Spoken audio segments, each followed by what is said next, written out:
Welcome to program views makers. मैं हूं आपके साथ शाइस्ता यूसुफ। नाजरीन, हुकूमत और ऑपोजिशन के दरमियान फासले अब इतने बढ़ गए हैं कि ऑपोजिशन को हुकूमत के साथ किसी सूरत बैठना कबूल नहीं।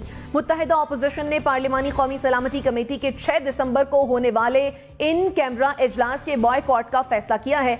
ऑपोजिशन का कहना है कि हुकूमत ने अहम आईनी, कानूनी और कौमी सलामती के मामलात पर आमराना रवैया अपनाया, जिसकी वजह से इजलास में शरीक नहीं होंगे। ऑपोजिशन की जानिब से मामलात इन कैमरा करके चलाने पर भी तहफ्फुजात का इजहार किया गया है। सवाल यह है कि अहम तरीन कौमी मामले पर ऑपोजिशन जमातें ये रवैया अपनाकर किसका नुकसान कर रही हैं? ये है हमारा आज का पहला सवाल और इस पर डिस्कशन जो मेहमान हमारे साथ मौजूद हैं, तारुफ में आपसे करवा देती हूँ। हमें ज्वाइन किया है नासिर बेग चुगताई साहब ने, जुनैरा अजहर साहिबा ने, मुजम्मिल सोहरवर्दी साहब ने, अमीर अब्बास साहब हमारे साथ मौजूद हैं। इसके साथ साथ हमें ज्वाइन किया है ब्रिगेडियर रिटायर्ड हारिस नवाज साहब ने। आप तमाम मेहमानों के वक्त का बेहद शुक्रिया। एनबीसी आपकी जानिब आऊंगी। ऑपोजिशन ने जो ये मुकम्मल अदम ताउन की पॉलिसी अपनाने का फैसला किया है, ये नुकसान किसका हो रहा है आखिर? अच्छा, ये कोई नई पॉलिसी नहीं है, पहले हुकूमत अदम ताउन करती रही है। असल में पार्लियामेंट तो आपकी इनफैक्ट डीएक्टिवेटेड है, इसको डीएक्टिवेट कर दिया गया, बहुत पहले की बात है। ये काम वाम तो करती नहीं है, ये एक दिन मिलती है और चंद सेकंडों में, चंद मिनटों में 33 बिल दिखाए बगैर मंजूर करा लेती है। इससे पहले नैब का आप देख लें, एक इजलास हुआ और उसके बाद जो धूल उड़ाई गई, एनआरओ लेंगे, एनआरओ मांग रहे हैं, वो इशू हुए। तो जो ट्रस्ट डेफिसिट है वो इतना बढ़ गया एक दूसरे के ऊपर, फिर प्राइम मिनिस्टर किसी मीटिंग में आते नहीं है और जब आते हैं तो दूसरे कमरे में जाके बैठ जाते हैं। ये सब चीज़ें सब मिलाकर आपस के इख्तलाफात मिलकर, कशीदगी मिलकर पार्लियामेंट को बिल्कुल डीएक्टिवेट कर गए, पार्लियामेंट को नाकारा बना गए। पार्लियामेंट वो काम नहीं कर पा रही जो उसका काम था। मतलब दोनों ऐवानों को हर बिल को बारी बारी पढ़ना चाहिए था, मंजूर करना चाहिए था, फिर अगर कोई इख्तलाफ राय होता तो पार्लियामेंट में आते। वो भी नहीं हुआ हमारे यहाँ। हमारे यहाँ बहुत से प्रोसेस जो है अवॉइड किए गए। आज मैं पढ़ रहा था बहुत इंपॉर्टेंट रिपोर्ट कि जो बिल मंजूर किए गए 33 बिल पार्लियामेंट में चंद मिनटों में, वो अभी तक पार्लियामेंट की कौमी असेंबली की वेब पर मौजूद नहीं है। 14 दिन गुजरने के बावजूद उनका टेक्स्ट ही नहीं है, यानी वो बिल मौजूद ही नहीं है जो आपने मंजूर कराए हैं। और जिस तरह मंजूर कराया वो भी देखा था आपने। तो फिर जो पिछली मीटिंग्स हुई है पिछले दिनों, गिलगित से लेकर आज तक आप आ जाएं, जितनी मीटिंग्स हुई है वो सब मेरा ख्याल है एक आध के सिवा कोई ऐसी मीटिंग नहीं थी जिसमें कोई फायदेमंद बात हो। अफगानिस्तान पे बात हुई, वो एक इम्पोर्टेंट मीटिंग थी जिसमें आर्मी चीफ भी आए थे। ये मीटिंग मोहित यूसुफ साहब प्रिजाइड करने वाले थे। अब मोहित यूसुफ का अपना आप मुकाम देख ले, माशाअल्लाह बहुत जबरदस्त मुकाम है उनका, लेकिन अपोजिशन नहीं समझती कि वो इस काबिल हैं कि उनको ब्रीफ कर सकें। फिर ये भी कि हर ब्रीफिंग से पॉलिटिकल फायदा कोई ना कोई उठाना चाहता है और वो किसी दूसरे को कबूल नहीं होता। तो ये सूरत हाल है, वो अजीब व गरीब जो मुझे भी लगती है कि हम एक दूसरे को जो मुतजाद सिग्नल्स भेज रहे हैं वो भी अजीब हैं। इलेक्शन कमीशन के बारे में जो सिग्नल्स हमारे पास सफाद चौधरी के आए, उनकी तरदीद शिबली फराज ने कर दी, और शेख रशीद के जो सिग्नल्स आए उनकी तरदीद अटॉर्नी जनरल ने कर दी। रियाज फतियाल के खिलाफ जो कार्रवाई होनी थी वो नहीं हुई, क्योंकि वो सही काम कर रहा था। तो ये सब कुछ है और मेरे ख्याल इस सूरत हाल में कोई मीटिंग, कोई कमेटी अब सूदमंद साबित नहीं होगी। ये सब टीए ले रहे हैं, मजे कर रहे हैं, बाहर जा रहे हैं, खानदानों के साथ बाहर जा रहे हैं, साथ अफराद के साथ, और फिर वहां बनते हैं स्कैंडल जी। तो शायद अब इसी काम के लिए रह गए। देखते हैं अगली पार्लियामेंट किस तरह आती है और किस अंदाज में आती है। ठीक है ब्रिगेडियर साहब, आपके ख्याल में कौमी मामलात पर ऑपोजिशन को इस किस्म का रवैया अपनाना चाहिए? शायद ये बहुत अनफॉर्चुनेट है। इस नेशनल सिक्योरिटी के इशू पे हमेशा पाकिस्तान में से एक पॉलिसी जानी चाहिए, वो है यूनाइटेड और बड़ी अंडरस्टैंडिंग है कि पूरी कौम साथ है। अगर सारे पार्लियामेंट ऑपोजिशन गवर्नमेंट साथ है, मीन्स के पाकिस्तान की अवाम साथ है, क्योंकि ये उनके चुने हुए नुमाइंदे एक साथ है। सेकेंड ये कि इस वक्त एक बड़ी सर ब्लैक मेलिंग चल रही है। अगर आपने PMLN का सुना हो कि वो बार बार ये कह रहे हैं कि अगर मुशर्रफ दौर में या जियाउद्दीन दौर में लोगों को छोड़ा जा सकता है, तो और नवाज शरीफ ने बड़ी इंपॉर्टेंट यहाँ मुल्क में सियासत करनी है उनके केसेस को ख़त्म किया जाए। तो मेरे ख्याल में ये सारी शख्साने उसकी तरफ जाते हैं, किसी तरीके से भी गवर्नमेंट को प्रेशराइज किया जाए, गवर्नमेंट को मफलूज किया जाए और अपनी के फैसले करवा लिए जाएँ। अदरवाइज गवर्नमेंट की भी एक रिस्पॉन्सिबिलिटी है, गवर्नमेंट को कंसेंसस क्रिएट करना चाहिए। गवर्नमेंट को चले आपने बिल तो मजबूत करवा लिए, लेकिन कम से कम ये अनाउंस करने से पहले डेट आपको चाहिए था कि पहले सबसे पार्लियामेंट सेक्रेटरी जितने भी हैं लीडर्स, उनसे बात कर लेते, उनको कन्विंस कर लेते, उनसे कंसेंसस ले लेते, उसके बाद डेट फिक्स करके। National security adviser is a very important person. उनकी क्या वैल्यू, आई थिंक अभी since he the national security adviser, तो we have to respect him. और अगर वो प्रिजाइड कर रहे हैं तो उसको हुकूमत पाकिस्तान ने अथॉरिटी दी है, तो हमारे तमाम लोगों को वो ज़रूर अटेंड करनी चाहिए। साथ ही साथ ये इसके साथ जो इम्पोर्टेंट चीज़ें रह जाती हैं कि देखिए इशू के बड़े इंपॉर्टेंट इशू है, अफगानिस्तान का इशू है, फिर उसके बाद कश्मीर है, अब अमेरिका के साथ हमारे ताल्लुकात हैं। अफगानिस्तान से अभी भी देख लें कि वो जनरल असम्बली ने उसकी वहाँ पर सीट नहीं रखी है। उसके बाद वहाँ पर जो प्रॉब्लम्स आ रही हैं, लाइट पाकिस्तान को उससे क्या थ्रेट है, अगर वहाँ डिस्टर्बेंस होती है, हालात ख़राब होते हैं, पाकिस्तान के फॉलोअर्स पाकिस्तान के ऊपर क्या होंगे, सीपैक के बारे में, दे 101 नेशनल सिक्योरिटी इशूज़ हैं जो कि इन कैमरा ब्रीफिंग में बताए जाते हैं, क्योंकि तमाम जिम्मेदार लोग हैं जो उसको अटेंड करते हैं और वो नेशनल सीक्रेट को सीक्रेट ही रखते हैं। इस लिहाज से मेरे ख्याल में भी सोचना चाहिए, ये सोचने के बजाय कि अपनी पर्सनल चीज़ें लेके आ जाते हैं। ठीक है जुनैरा, ऑपोजिशन का जो ये सख्त रवैया हम देख रहे हैं, जिसमें बज़ाहिर तो कोई लचक नजर नहीं आ रही, हुकूमत इसमें कितनी कसूरवार है?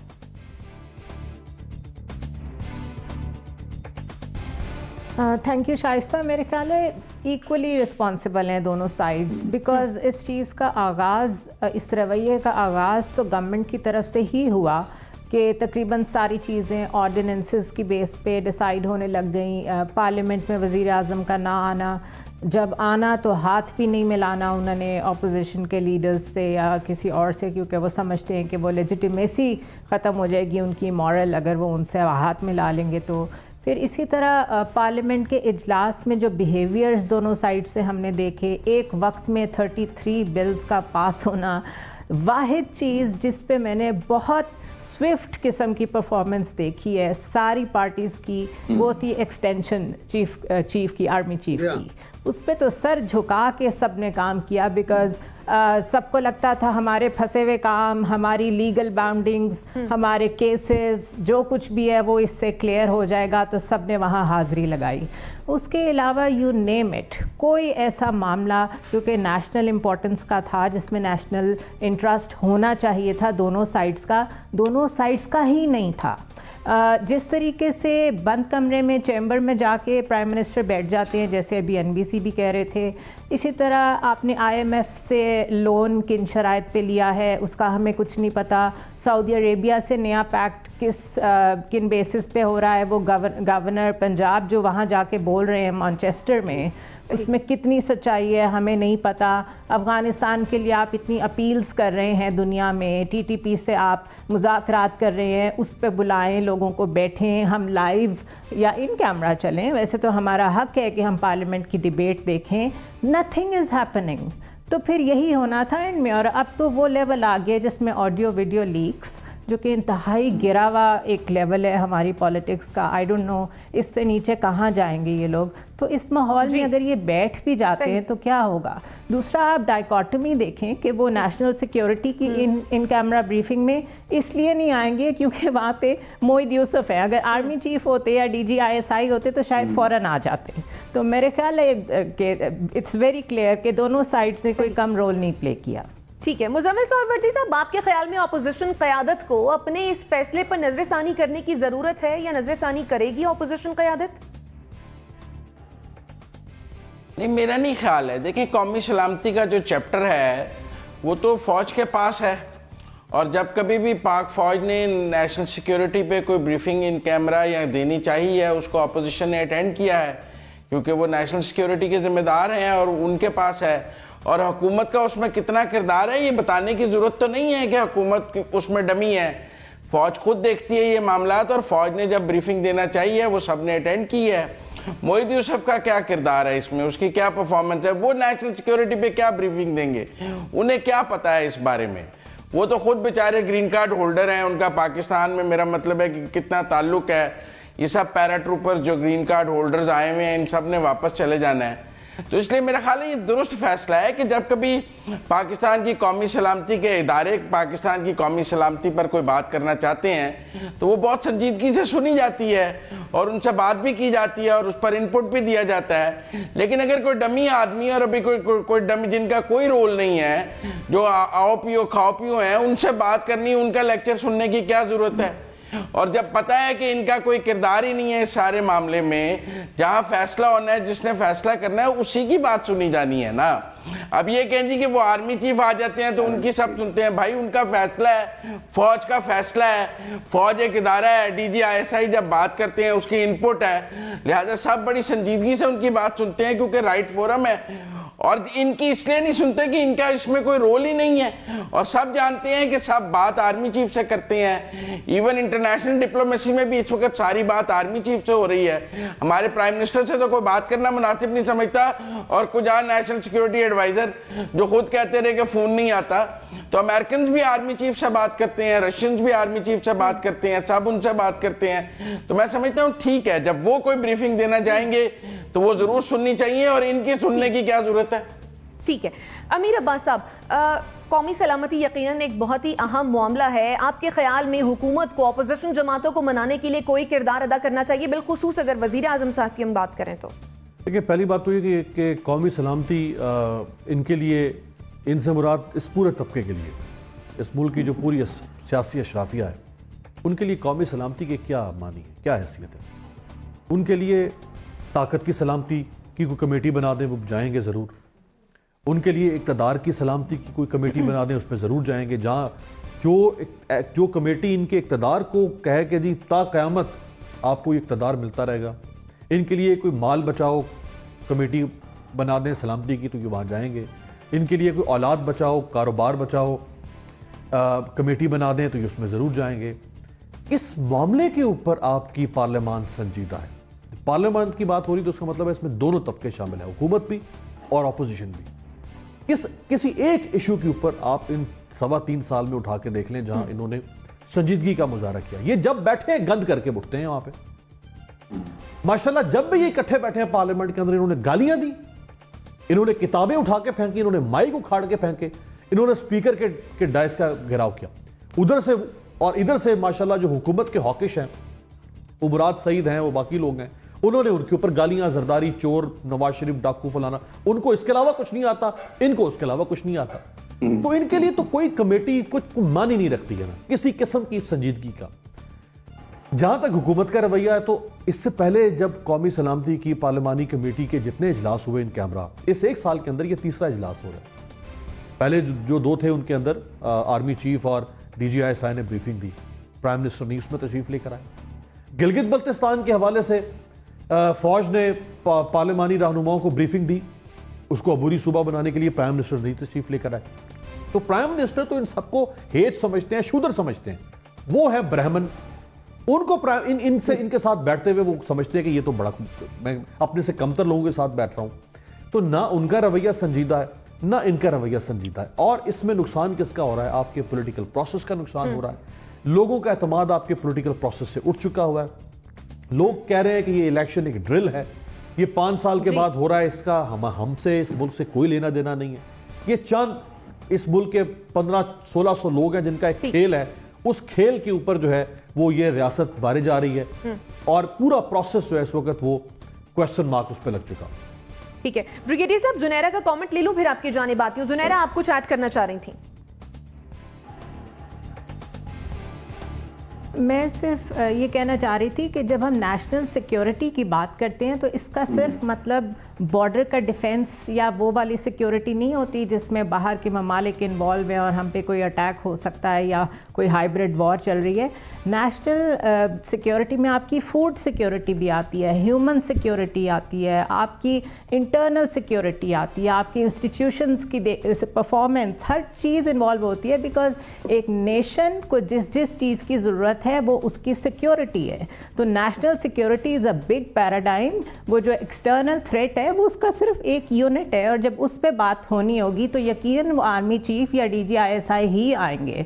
तो ये क्योंकि पैंडेमिक है, pandemic is also a threat to national security, और भी बहुत सारी चीज़ें चल रही हैं, इकोनॉमी है, तो ये समझना कि नेशनल सिक्योरिटी सिर्फ एक जहाज़ों वाली, हेलीकॉप्टर और तैयारों वाली सिक्योरिटी का नाम है, इसमें थोड़ा सा फ़र्क कर लेना चाहिए। ठीक है, ब्रिगेडियर साहब आप कुछ कहना चाह रहे हैं? मैं जुनैरा ने बिल्कुल मेरी बात पर यही कही है कि मैं टोटली एग्री कि देखें, बात यह है कि he is a national security adviser, he is civilian and all prevailing environment with in region outside affecting Pakistan security internal and external. Number 2, आप फिर ये कहते हैं कि आप फौज आ गई, आप सिविलियन को इंपॉर्टेंस तो दें। If he is the national security adviser whosoever he is, I have no कि मुझे उसको जानता हूँ, ये पूछा, but he is national security advisor, give him due respect, listen to him. He might be telling some very important thing to very important gathering. जो ये पूरा डायस्पोरा है, इनको पता होना चाहिए कि क्या इशू चल रहे हैं, क्या प्रॉब्लम है, इसलिए ऐसी चीजों को कभी मिस नहीं करना चाहिए। ठीक है, मुजम्मिल साहब। देखें, जो इन कैमरा ब्रीफिंग होती हैं वो तो ऐसे थ्रेट्स के बारे में होती हैं जिनको आप ओपनली डिस्कस नहीं कर सकते, और जो इकोनॉमी और फूड सिक्योरिटी और ये तो पार्लियामेंट के ओपन इजलास में होना चाहिए। ये इन कैमरा, आपने क्या गंदम की पैदावार इन कैमरा ब्रीफिंग देनी है, कॉटन की पैदावार की इन कैमरा ब्रीफिंग देनी है, या स्टॉक एक्सचेंज 2000 पॉइंट गिर गया, या IMF के मुआहदे की इन कैमरा ब्रीफिंग देनी है? इन कैमरा ब्रीफिंग्स तो उन चीजों की होती हैं जो एक्सटर्नल थ्रेट्स होते हैं, इंटरनल थ्रेट्स होते हैं। ये जो फूड सिक्योरिटी और इकोनॉमी है, ये तो पार्लियामेंट के ओपन इजलासों में बात होगी। इसकी इन कैमरा ब्रीफिंग कौन देता है? किस मुल्क में इसका रवाज है? ये नई मंतक है कि जी इसकी भी इन कैमरा ब्रीफिंग होगी कि गंदम की कितनी पैदावार हो गई है। ये तो एक रेफरेंस में पास किया गया, इट इज नॉट कि वो is related to so many issues. ठीक है, NBC बाकी तो पार्लियामेंट के इजलास में ले डाउन करें, ओपन बात करें। मुजम्मिल साहब, आज मेरा ख्याल ये NBC मैं ये अर्ज कर रहा था कि बिल्कुल सही बात है, जो चाहे ब्रीफिंग दे दे हमको, फवाद चौधरी दे दे अगर उसे पता है, या शिबली फराज दे दे अगर उनको पता है कि हालात कहाँ जा रहे हैं। मैं तो सिर्फ ही चाह रहा था, मैं अर्ज कर रहा था, दरख्वास्त कर रहा हूँ कि कश्मीर कहाँ है हमारे पास।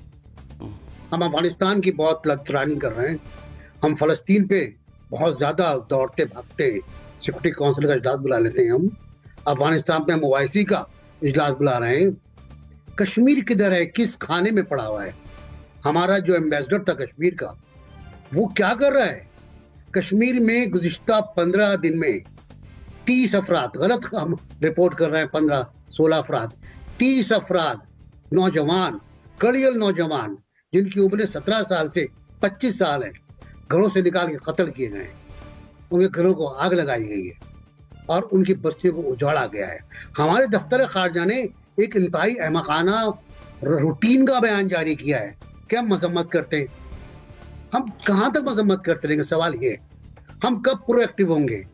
OIC का इजलास अब तक नहीं हुआ है ठीक कश्मीर के ऊपर, सिक्योरिटी काउंसिल का बाज़ाब्ता इजलास अब तक नहीं हुआ है।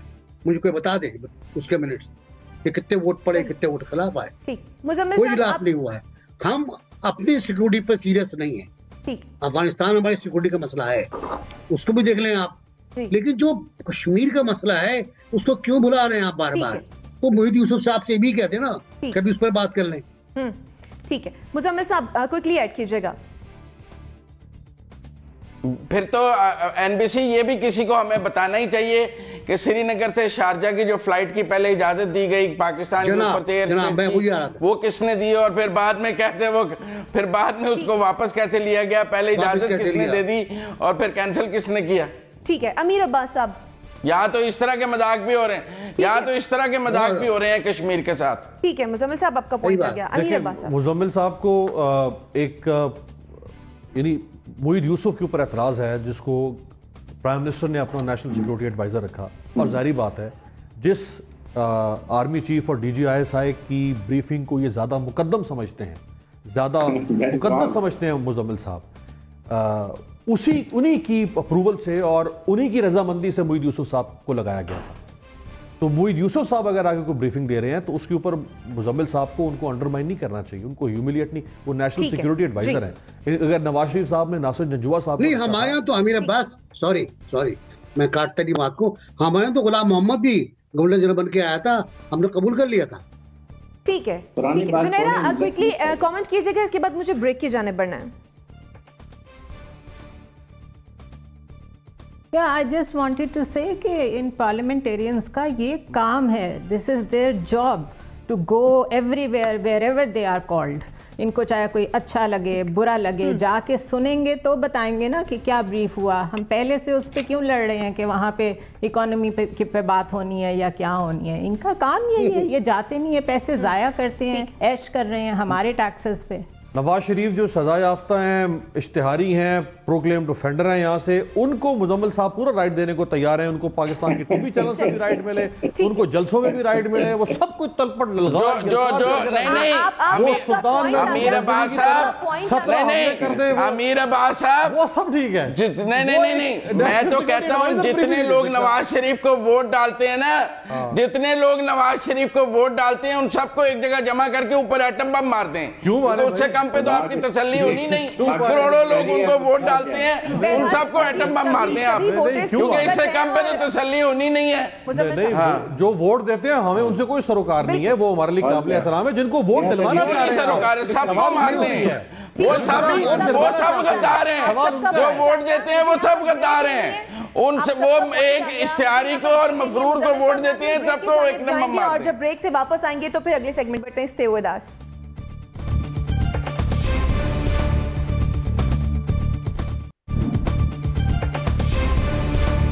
Welcome back after the break. Pakistani मईशत मुश्किलात से दो चार हो गई है। मुल्की कर्जे 50 खरब रुपए से तजावुज कर गए हैं।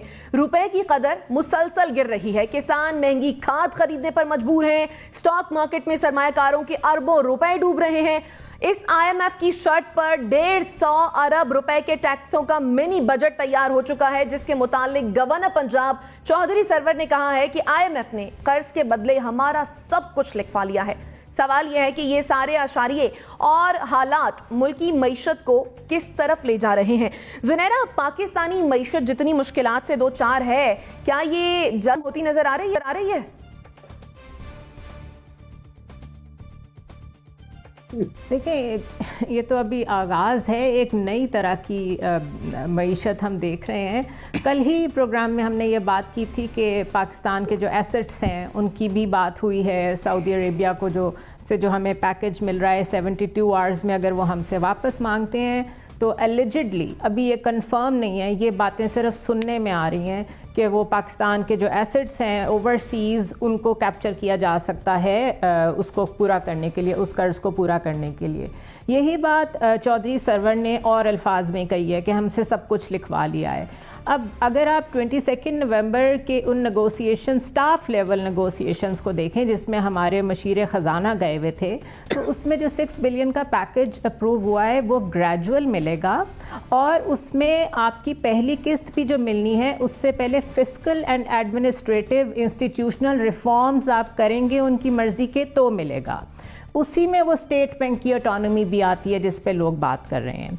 तो मेरा प्रॉब्लम ये है कि इस वक्त जो भी ब्रीफिंग हो रही है, जो हम पिछले सेगमेंट में बात कर रहे थे, उससे कहीं इंपॉर्टेंट ये वाली ब्रीफिंग है कि आप उनके साथ क्या एग्री करके आए हैं।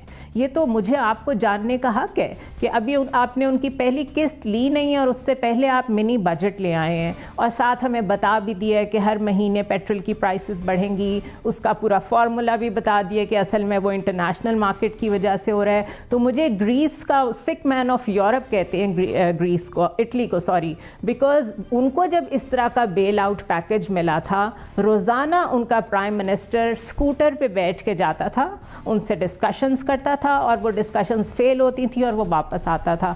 3 दफ़ा they were denied the bailout package. उनके एसेट्स भी इसी तरह गए थे। इजिप्ट की इकॉनमी का भी यही हाल हुआ था, और इजिप्ट में तो IMF के यही कारकुन जो हजरत बैठे हुए हैं, हमारे स्टेट बैंक के गवर्नर, यही वहाँ पे थे। तो जो इन्होंने इजिप्ट की इकॉनमी का हाल किया है वो रेप्लिकेट हो रही है इधर। तो अगर इस मामले में सारी चीज़ें छोड़ के अगर ये बातें सच्ची हैं, वाकई ये सब कुछ एग्री हो रहा है, तो ये बहुत अलार्मिंग सिचुएशन है। ठीक, अमीर अब्बास, हम देख रहे हैं कि जंग के बावजूद अफगानिस्तान की जो करेंसी है वो हमसे ज्यादा मजबूत है। भारत की करेंसी देखें कहाँ जा रही है। उसके बावजूद हमारे मुल्क में जहां ये कहा जाता है कि मईशत अच्छी है, मुआशी आशारी है, जो वो ऊपर की जानिब जा रहे हैं, करेंसी का ये हाल है, क्यों? जी, मेरे लिए तो खुद ये ताज्जुब की बात थी। मैं जब आज से 1 माह पहले अफगानिस्तान गया तो अफगानिस्तान का 1 रुपया आपको पाकिस्तान के 2 रुपए के एवज हासिल करना पड़ रहा था। एक जंगज़दा मुल्क, 20 साल कोई मईशत नहीं, कोई एक्सपोर्ट नहीं, कोई इंडस्ट्री नहीं, कोई पोटेंशियल नहीं, कोई IT नहीं, कुछ भी नहीं। इसके बावजूद उसकी करेंसी मजबूत है। आप देखें जो ट्रेड डेफिसिट आपका तजारती खसारा वो $5 अरब तक पहुंच चुका है। डॉलर जो है वो 176 से 178 के दरमियान फ्लोट कर रहा है, स्टेबल नहीं है। स्टॉक मार्केट आपकी क्रैश कर चुकी है। कर्जों की हालत यह है कि अगस्त 2021 तक 115 अरब डॉलर्स के कर्जे इमरान खान साहब के इस दौर में हो चुके हैं। इन 115 अरब डॉलर्स में से 20 अरब डॉलर्स इमरान खान साहब ने माशाल्लाह इस कौम के ऊपर कर्ज का बोझ डाला है। जब इनकी हुकूमत आई थी तो उस वक्त 95 बिलियन डॉलर्स के कर्जे थे, अब 115 अरब डॉलर से भी तजावुज कर चुके हैं। तो ये तो कुछ और कहा करते थे इमरान खान, ये तो कहा करते थे कि अब अबाबीलों के अंदाज में हम आएंगे, पर उड़ाते हुए नुसरत के अलम आएंगे। ये अबाबील माशाल्लाह हमें 3.25 साल के बाद नजर आ रहे हैं। बेड़ा गर्क करके रख दिया इन्होंने हर चीज का। और जहां जहां पे इनको बेनिफिट ऑफ डाउट दिया जा रहा था कि हाँ नहीं कोई बात नहीं, छोड़ दें, दरगुजर कर दें, कल ठीक हो जाएगा, नहीं कोई बात नहीं, ये परसों ठीक हो जाएगा, हर चीज जो है वो बिल्कुल जो है वो नीचे गिरती चली जा रही है। जितने आशारिया आप उठा के देख लें, आप ह्यूमन इंडेक्स उठा के देख लें, आप पॉवर्टी को उठा के देख लें, आप इन्फ्लेशन को उठा के देख लें, आप इस मुल्क के अंदर ग्रोथ सेक्टर को उठा के देख लें, हर चीज़ जो है वो शर्मनाक हालत पे पहुंच चुकी है। लेकिन मसला यह है कि इस हुकूमत की जो खाल है शाइस्ता वो बहुत मोटी है, और जिनकी खाल मोटी हो जाए उन तक फिर कोई तकलीफ असर नहीं करती, उनको नहीं पता चल रहा होता। ये अवाम को इस अजियत और तकलीफ का एहसास हो रहा है, लेकिन अवाम भी सुन हुई है, अवाम भी सुन है, यानी लोगों के अंदर परेशानी है, इस्तराब है, लेकिन लोग भी उसको रिफ्लेक्ट नहीं कर पा रहे हैं, वो भी अपने गुस्से का इजहार नहीं कर पा रहे, हुकूमत को रियलाइज नहीं करवा पा रहे कि अंडर करंट में इस वक्त माशरे में क्या कुछ चल रहा है। सही। 1.25 साल का अरसा लिटरली बाकी है इस वक्त इमरान खान साहब के पास, जिसमें से आप मजीद 3 महीने निकाल दें तो प्रैक्टिकली 1.5 साल का अरसा बाकी है। उन्होंने इतना कुछ खराब कर दिया है अपनी परसेप्शन, और डेमोक्रेसी में perception is bigger than reality. उनकी परसेप्शन इतनी खराब हो चुकी हुई है, एक नाकाम तरीन हुक्मरान के तौर पे उनकी परसेप्शन बनती चली जा रही है। वो कैसे ये सब कुछ अनडू करेंगे इस 1.5 साल के अंदर, और वो 2023 में क्या चेहरा कौम के सामने लेकर जाएंगे, हमसे ज्यादा उनको इस बात की फिक्र होनी चाहिए। ठीक है, ठीक है। एनबीसी मिनी बजट IMF के कहने पर तैयार हो गया, जब फैसले करने ही IMF ने हैं तो फिर ये मुशीर और वजीर की जरूरत क्या है? और इतने बहुत से वजीर, इतने बहुत से गालिबन एनबीसी आपकी जानिब में दोबारा आती हूँ। मुजम्मिल सोहरवर्दी साहब, IMF जो भी बातें, ठीक है, एनबीसी ने हमें ज्वाइन कर लिया दोबारा। जी एनबीसी। हाँ, तो इतनी बड़ी फौज जो है, प्राइम मिनिस्टर तो इमरान खान कहते थे कि छोटी स्मार्ट मैं कैबिनेट रखूंगा। ये तो छोटी स्मार्ट नहीं है, ये तो एक्स्ट्रा लार्ज कैबिनेट है, बिग साइज की क्या छोड़े। असल में क्या है कि स्टॉक एक्सचेंज एक बैरोमीटर है, या कह लें सेहत का पैमाना है किसी भी इकोनॉमी का। ये तीसरा बड़ा क्रैश है इस हुकूमत के जमाने में। इस हुकूमत के दौर में तीसरा बड़ा क्रैश, पहला दूसरा क्रैश गालिबन मार्च 2020 में आया था, ये अब आया है। और आज कहते हैं दिस इज ब्लैक थर्सडे। आज जो ट्रेडर्स हैं वो कह रहे हैं कि दिस इज ब्लैक थर्सडे, कि तकरीबन 332 बिलियन रुपए मार्केट से निकल गए। फॉरेन इन्वेस्टमेंट जो आ रही थी वो भी रुक गई, बल्कि वो भी विथड्रॉ हो गई। मार्केट बैठती चली गई, सुबह से मार्केट बैठ रही थी और शाम को जाके उसका तहस नहस हो गई वो। और हजारों छोटे इन्वेस्टर जो हैं वो दिवालिया हो गए, बर्बाद हो गए वो। अब बात ये है कि इस हुकूमत की सेहत क्या है, माशी सेहत क्या है। इसकी शरह सूद आप बढ़ा दी आपने, और बढ़ाना चाहते हैं, गालिबन 10% लेके जाना चाहते हैं। ये निगेटिव इंडिकेटर गया स्टॉक को। फिर महंगाई मुस्तकिल बढ़ रही है, इसलिए बढ़ रही है कि आपका डॉलर मुस्तकिल ऊपर जा रहा है। आज जो बंद हुआ है गालिबन वो 176.42 में बंद हुआ है, 1 रुपए के इजाफे के साथ बंद हुआ है। रोज इजाफा हो रहा है डॉलर के अंदर। फिर आपका तिजारती खसारा तारीखी है, तारीखी बुनियाद पर है। आपका करंट अकाउंट डेफिसिट, कहते हैं कि इंपोर्ट बहुत अच्छी होती है, लेकिन कितनी इंपोर्ट करेंगे आप? कहीं तो रुकेंगे, कहीं तो स्टॉप लगाएंगे आप। लेकिन एक बार आपने इंपोर्ट बंद करके शदीद उठाया नुकसान, अपनी इंडस्ट्री को तहोबाला कर दिया, उसकी एक्सपोर्ट बंद हो गई। फिर आपने खोला तो क्या खोला, वाह वाह जबरदस्त। अब जो मिनी बजट आ रहा है इससे लोग डरे हुए हैं, बहुत खौफजदा है, क्योंकि इसमें बहुत सी टैक्सेस जो हैं उनमें छूट है वो खत्म हो जाएगी। जब फूड स्टफ पर छूट खत्म होगी, जब मुख्तलिफ अशिया पर एक्साइज ड्यूटी की छूट खत्म होगी, तो फिर महंगाई और बढ़ेगी। और खास तौर से आने वाले वक्त में डॉलर की प्राइस है, तजारती खसारा है और टैक्सेस में छूट का खात्मा है IMF कहने पर। अब गवर्नर साहब ने एक लिखा कि हमने सब कुछ दे दिया, वो खते गुलामी लिख दिया। सच्ची बात तो ये है ना, वो ये कहना चाह रहे थे, नहीं कहा होगा उन्होंने कि हमने खते गुलामी लिख दिया। उसी तरह उसने कल जो बात की थी, मैंने चेक किया, बिल्कुल दुरुस्त बात है वो, कि हमने रहन रख दिया अपने बाहर जो असासे हैं उनको कि जी अगर हम पैसे वापस ना करें तो ये ले लें। तो हम एक बहुत बुरे फेज में हैं और ये फेज हमें कोलैप्स, अल्लाह ना करे, कोलैप्स कर सकता है। माशी तौर पर हम दिवालिया भी हो सकते हैं। हम जब दिवालिया होंगे तो और हालात होंगे। हद ये है कि हम पे लोग इतबार नहीं कर रहे कि हमारे पायलट्स की ट्रेनिंग अब ब्रिटिश एयरवेज वाले करेंगे। कल हमने एग्रीमेंट साइन किया है। तो मुझे समझ में नहीं आ रहा हमारी सिम्फ क्या थी। जो वादे जो तकरीर थी वो बहुत अच्छी थी, मेरा बात सही कहा कि हमारे ज़िम्मे का आइडिया था, एक आइडियल था, लेकिन वो आहिस्ता आहिस्ता उसको दिमक लगती गई और अब तो मुझे नहीं लगता कि सर्वाइव कर पाएगा अगले उसमें इंतखाबात में। ठीक है मुजम्मिल सोहरावर्दी साहब, महंगाई है कि बढ़ती जा रही है, गुर्बत बढ़ रही है, बेरोजगारी बढ़ रही है, जो स्टॉक एक्सचेंज है वो क्रैश कर गई, स्टॉक मार्केट, इस मईशत के साथ आपके ख्याल में ये हुकूमत इलेक्शन में कैसे जाएगी? ओवरसीज के वोटों से। आज ही मैं अनिल मुशर्रफ साहब का वीडियो क्लिप सुन रहा था, आप तो शायद चौधरी सरवर साहब का वीडियो क्लिप सुनती नहीं है। मैंने अनिल मुशर्रफ साहब का वीडियो क्लिप सुना है।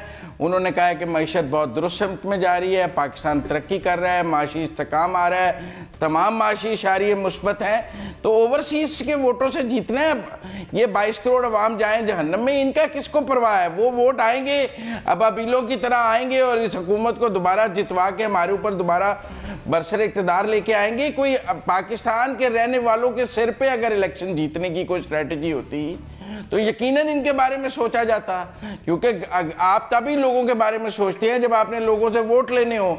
जब आपने ओवरसीज से वोट लेने हैं तो मैं तो ओवरसीज के बयानात सुनता हूं आजकल, क्योंकि वो असल वोट बैंक है। और आज मैंने अनिल मुशर्रफ साहब की स्टेट का वीडियो क्लिप देखा है जिसमें उन्होंने कहा है कि सब बहुत अच्छा चल रहा है, तमाम माशी इस्तारिये मुस्तहकम जा रहे हैं और Imran Khan has done great, और उन्होंने बहुत मोजज़े कर दिखाए हैं माशी मैदान में। तो असल तो वहां से वोट मिलने हैं, कोई मैंने मेरे आपके वोटों से थोड़ी इस हुकूमत ने दोबारा बरसर इक़्तिदार आना है। जिनके वोटों से आना है उनकी बातें सुने।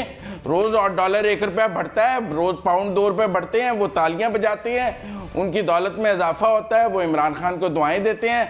हमारी क्या वजह है, हमारी क्या औकात है इसमें, हमने क्या करना है इसके अंदर?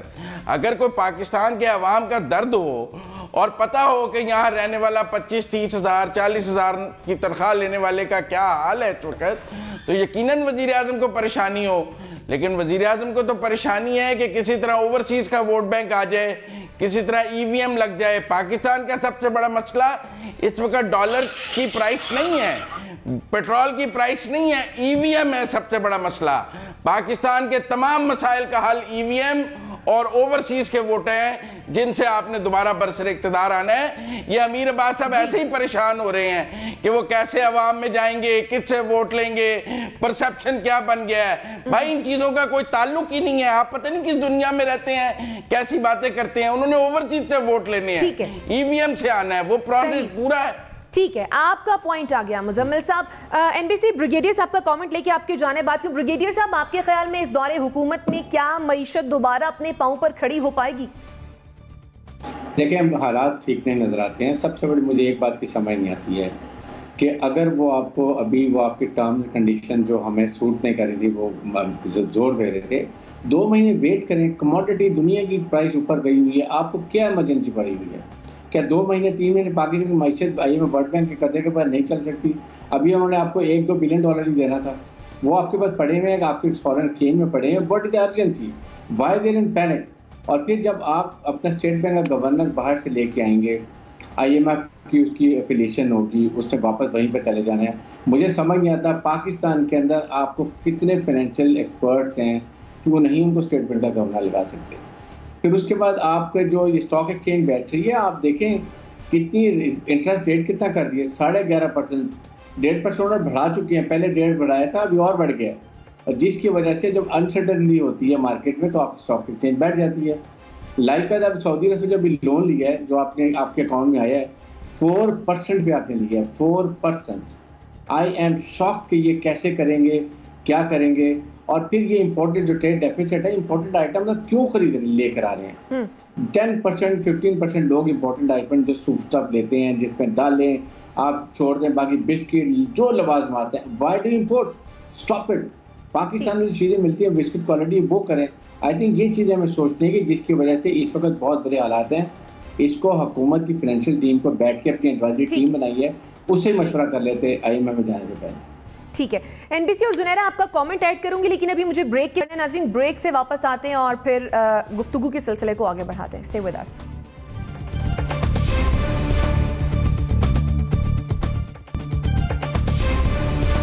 Welcome back after the break. Break पर जाने से पहले हम बात कर रहे थे मुल्की मौशी सूरत हाल की। NBC आप कुछ ऐड करना चाह रहे थे? मैं कह रहा था कि मुझे एक दोस्त का बांग्लादेश से पैगाम मिला था आज कि आप अपने उर्दू जो मुहावरे हैं वो बदल लें, उनको बताना कॉल कट गई, वो बदल लें और उसको आप टके के आदमी की जगह रुपए का आदमी कर दें। ये तो हमारी इकोनॉमी की सूरत हाल है। अब जो EVMs की ये बात कर रहे हैं तो मुझे शक है कि EVMs पे इंतखाबात हो पाएंगे। इलेक्शन कमीशन का मसला भी है और उसमें जो आपने बिल पास किए हैं वो भी गैर आईनी है, उनमें आइन की गुंजाइश नहीं है। अटॉर्नी जनरल कह चुके हैं कि बिल्कुल कानून पास हो गया है, लेकिन जब तक इलेक्शन कमीशन तैयार नहीं होता, राजी नहीं होता, ये नहीं हो सकता काम। फिर दूसरे ये कि अमन व अमान की सूरत हाल यकीन तौर पर खराब होगी। ये EVM का इंतखाब इतनी आसानी से आप जीत नहीं पाएंगे और इसके लिए बहुत बड़ा एक दरिया पार करना पड़ेगा। फिर अब आज मैं देख रहा था कि सदर साहब कह रहे हैं कि अब हमने बुनियादी काम कर लिया है, अब हम निजाम ठीक करने जा रहे हैं। तो ये एक तो आना जाना लगा हुआ है इनका मुस्तकिल। कभी कह रहे हैं अस्पताल बनाने जा रहे हैं, कभी कहते हैं रोड बनाने जा रहे हैं, कभी कहते हैं हम आवाम को गुर्बत का खात्मा करने जा रहे हैं। इस तरह की बातें होती हैं तो मुझे लगता ये है कि कुछ करने के लिए नहीं जा रहे और इनको सीखना चाहिए पड़ोस के मुल्कों से कि उन्होंने कोरोना के बावजूद, हालात खराब होने के बावजूद किस तरह तरक्की की। ठीक है, आपका पॉइंट आ गया नाज़रीन। इसी के साथ मुझे और मेरे मेहमानों को दीजिए अल्लाह के बाद।